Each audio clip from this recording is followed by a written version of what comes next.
What should you do if you're spending too much time on social media? Asking for a friend. Well, you try to convince yourself that social media is actually good for, well, something. It's got to be good for something, right? But they say that social media increases polarization and gets you stuck in echo chambers full of fake news and so on. How bad is social media? That's what we'll talk about today.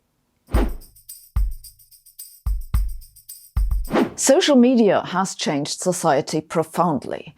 About 60% of the world's population now uses social media. It has made it vastly easier to find people all over the globe, to connect with them, and to get insulted by them. What does that do to society? It's complicated. American social psychologist Jonathan Haidt and sociologist Chris Baer have compiled a public Google Doc in which they collect references on questions such as, does social media make people angrier? And does social media create political echo chambers?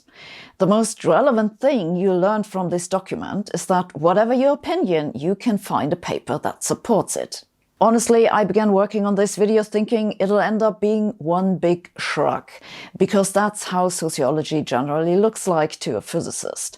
But it turns out it isn't quite as bad. You just have to be really careful with phrasing the question.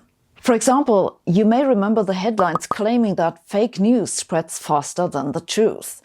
Then again, there were headlines saying that those headlines about fake news were themselves fake news. What is going on? Well, the original headlines were based on a 2018 paper published in Science by researchers at MIT. The authors compared how true and false news stories spread on Twitter. They had a sample of about 126,000 news items from 2006 to 2017, tweeted by about 3 million people over 4.5 million times. So, not a small study. These news items were classified as true or false according to certain fact-checking organizations. The conclusion of the study was, in the author's own words, that falsehood diffused significantly farther, faster, deeper and more broadly than the truth in all categories. The effects were most pronounced for false political news. And it wasn't a small difference. They found that it took true stories approximately 6 times as long as false stories to reach 1,500 people. But in 2021, other researchers pointed out that the 2018 paper looked at news that had been fact-checked by certain organizations, but that those organizations pay more attention to news that have already spread quite successfully. An article in Science then claimed that this means the original study had been debunked. This is why you've seen the headline saying news about fake news is fake news. That wasn't the end of the story, because the authors of the original study then said they'd never claimed their study applies to all fake news, it had just been misreported. And the authors of the new study said they had never claimed the earlier study was wrong because they knew it had been misreported. Then the author of the Science News article, who had claimed that the misreported fake news study was fake news, apologized that his article had misreported this story. Hope that clarifies it. But wait, what does all of that mean now? Do fake news spread better or do they not? The answer is they do, but it turns out that the major difference between true news and fake news is that fake news spread to a larger audience. And since they appeal to a larger audience, they also spread faster. But if you compare true and false stories that have reached an audience of the same size, then the sharing pattern looks the same. This was the point of the 2021 paper. It's not like fake news networks have a different connectivity. The size of the audience that they attract is the major difference.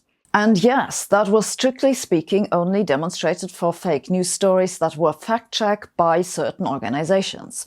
One of the authors made this diagram to show the difference between what they said they did and what the headlines said they did. But the authors also say they're reasonably confident their finding will carry over to false news more generally, but that remains to be seen. I'm guessing there are people working on this as we speak. But the 2018 Science paper made an interesting point that didn't spread widely. They found that bots accelerated the spread of true and false news equally. This means that if false news spreads better than the truth, that's because humans are more likely to spread false news. We can't blame it on the bots. The authors conjecture that the reason may be that people like novelty, and it's easier to be original with something that's made up. Anecdotal evidence: I had my first encounter with fake news on Facebook in 2016 when Trump ran for president. It was a quote attributed to Trump from some anti-Republican Facebook page shared by an American friend. Several people pointed out that there was no evidence Trump actually said that. The guy who shared it reacted by saying it's funny even if it isn't true. And that's why false news spreads. We share it for reasons other than accuracy, because it's funny or upsetting, or because it allows us to express our own opinion. Whether it's true doesn't really matter for that. The problem is that the next person who comes across shared fake news believes that the person who shared it believed it to be true and is therefore more likely to also believe it to be true. What can be done about it? It's easier than you think, because most people agree that fake news is bad and they're actually quite good at spotting it. You just have to occasionally remind them to think before sharing. At least this was the conclusion of a paper published in Nature last year. The authors recruited about 1,000 Americans and presented them with 36 actual news stories taken from social media. Half of the headlines were false and half were correct, half favorable to Democrats and the other half favorable to Republicans. The participants were then asked to evaluate the accuracy of the news items. They quite reliably rated correct headlines as correct and false ones as false. And while they did rate headlines in favor of their own political orientation as correct more often than those in favor of the other camp, the partisan influence was much smaller than that of the actual accuracy of the headline. So the problem is not that we're just bad at spotting bad news. But the authors also found that whether the headlines were right or wrong had little effect on whether people intended to share a news item. They then encouraged people to consider the accuracy of the news item and afterwards asked again how likely they'd share it. This simple tactic led to a big reduction of the intention to share false news, but didn't affect the intention to share real news. According to the paper, accuracy often has little effect on sharing because the social media context focuses users' attention on other factors, such as the desire to attract and please followers and friends or to signal one's group membership. According to another paper that just appeared 2 months ago, the misinformation problem is particularly pronounced in the United States. The authors of the paper found that while people from the UK, Canada, Australia and New Zealand are exposed to misinformation on social media at about the same rate, Americans are 3 times more likely to share it. Earlier this year, a review paper in the journal Nature Medicine looked at the spread of misinformation about public health in particular by reviewing 123 papers. The 2 major conclusions that the author draws from his literature survey is that A. People are sometimes duped by misinformation just because they are distracted or not paying attention, and B. Some people believe in and share misinformation because it reinforces their beliefs. So that's consistent with what the other papers had found. As to what to do about it, one thing he suggests is also just reminding people to think about accuracy before sharing. Another interesting suggestion he has is to give people information about the tactics of misinformation spreaders with browser games.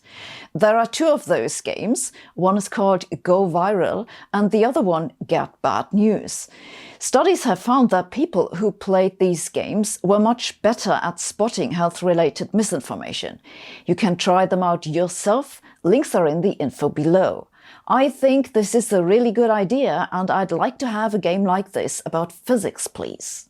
So yes, social media spreads a lot of misinformation. The good side of social media is that it also seems to generally benefit information literacy. In 2018, a team of American researchers recruited almost 3,000 Americans.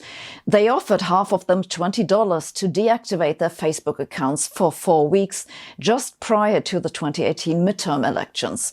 4 weeks later, those who disconnected from Facebook were less able to correctly answer factual questions about recent news events.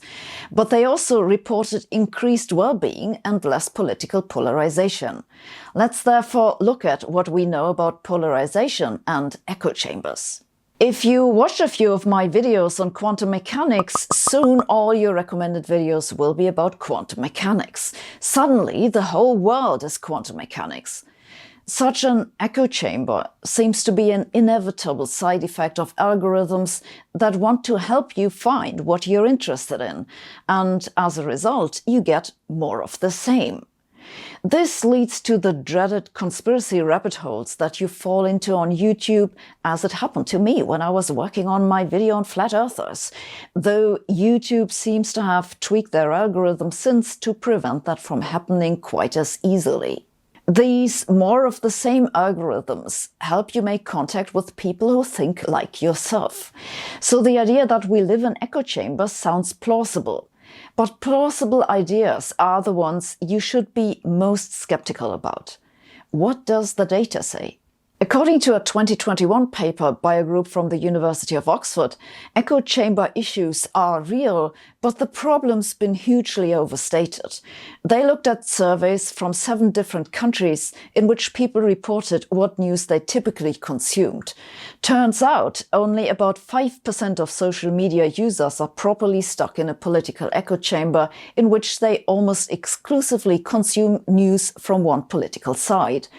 Though the numbers differ somewhat by country, the overall largest fraction of people in echo chambers is that of the American left. The previously mentioned Chris Bail is lead author of a 2018 paper about an experiment in which they tried to get people out of their echo chambers. They surveyed about 1,500 Americans, about half Democrats and the other half Republicans, who visited Twitter at least 3 times each week. After 1 week of tracking, a randomly selected group of those people was offered $11 to follow a Twitter bot for 1 month, but they were not informed about the purpose of the study. The bot initially just tweeted landscape pictures, but then began tweeting opinions that promoted the participants' opposing political ideology.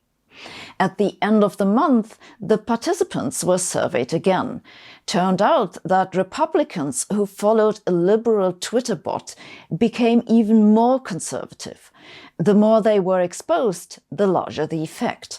For Democrats, the change was not statistically significant. By the way, Chris Bail is the director of an institute called the Polarization Lab that lets you check how deeply stuck in an echo chamber you are on Twitter. Turns out, rather unsurprisingly, I'm deeply stuck in the liberal camp. That's what you get when you mostly follow people with PhDs. The question whether social media increases polarization in society has been extensively studied, especially in the United States. The risk, sociologists say, is that social media makes it easier to find people whose opinions we like, and we get encouraged by like-minded people to distance ourselves from the perceived enemy. Indeed, in 2018, a leaked internal presentation at Facebook warned senior executives that Facebook algorithms exploit the human brain's attraction to divisiveness, and that, if left unchecked, the algorithm would feed users more and more divisive content in an effort to gain user attention and increase time on the platform. Now, it's quite well established among sociologists already that increased levels of polarization in society are associated with an erosion of constructive political debate, social trust, and inter-party cooperation. The question we're interested in here is whether social media increases this polarization. In 2021, researchers from the UK and the US set out to answer the question whether outgroup animosity drives engagement on social media. They analyzed almost 3 million Twitter posts by news media accounts and US congressional members. They found that posts about the political outgroup were shared or retweeted about twice as often as posts about the in-group. And almost all of the posts about the other political camp were negative, leading to more negative engagement. Again, though, you have to be really careful to keep in mind what question the study was asking in the first place, because this finding doesn't necessarily mean that the negative engagement caused polarization to increase. It might just mean that social media is a good platform to live out your feelings. Just which way the causation goes is at the moment rather unclear. For one thing, a study from 2017 found that self-reported polarization is higher among elderly Americans who are less likely to be online to begin with. Another thing to keep in mind is that the USA isn't the only country in the world. A team of American researchers pointed out last year that while social media usage has increased worldwide, polarization has not. It has increased in the US, but in many other countries polarization has in fact decreased. Indeed, a 2021 study among more than 3,000 Dutch citizens found that self-reported polarization correlates with social media use, but the causation goes from polarization to social media use, and it depends on the platform you're using. At least in the Dutch sample, people who became politically more polarized spent more time on Facebook, but less time on Twitter. It's hard to interpret what this means, because God knows what's up with Dutch Twitter. But I think what we can take away from this is that the idea that more social media use increases polarization is almost certainly too simple to be correct. What happens depends both on cultural context and on platform design. So what do we learn from all this? Most obviously, we learn that this is a very active research area. I certainly hope that the results will eventually lead to better algorithms for social media. While we wait for that to happen, I think the best we can do is focus on the part that's in our hands, which is to decide what we pay attention to and what we share. What I have taken away from all those papers is that we have to be especially careful with headlines that upset us. Yes, they might get a lot of comments, but they might also spread misinformation and hate. So be careful out there. How is Sabine talking about nuclear power one day and about social media the other day? Is she omniscient? I'm afraid the answer is no. I work with several other people who help me sort through the scientific literature to bring the information to you. And the only reason this works is thanks to our sponsors. Today's episode was made possible by MelScience, which is a subscription service for science experiments. And I have to say, my family is having a lot of fun with their products. MelScience has experiments for children in different age categories and different scientific disciplines. And not only this, their experiments come together with AR and VR lessons and live online classes. The experiment I got this week is a gyroscope labeled for children aged 5 and up. It's a great opportunity to talk about color perception and the preservation of angular momentum and the solar system, and why we always see the same side of the moon, and why the length of the day depends on which way the wind blows. And, well, I guess I got a little carried away there. I found the MelScience experiments extremely well designed and also high-quality products. This is not cheap stuff that breaks when you touch it. It works like you expect it to work. And of course, we do have a special offer for viewers of this channel. You can get 50% off the first month for any MelScience subscription if you use our link in the info below or scan the QR code. So go check it out. Thanks for watching. See you next week.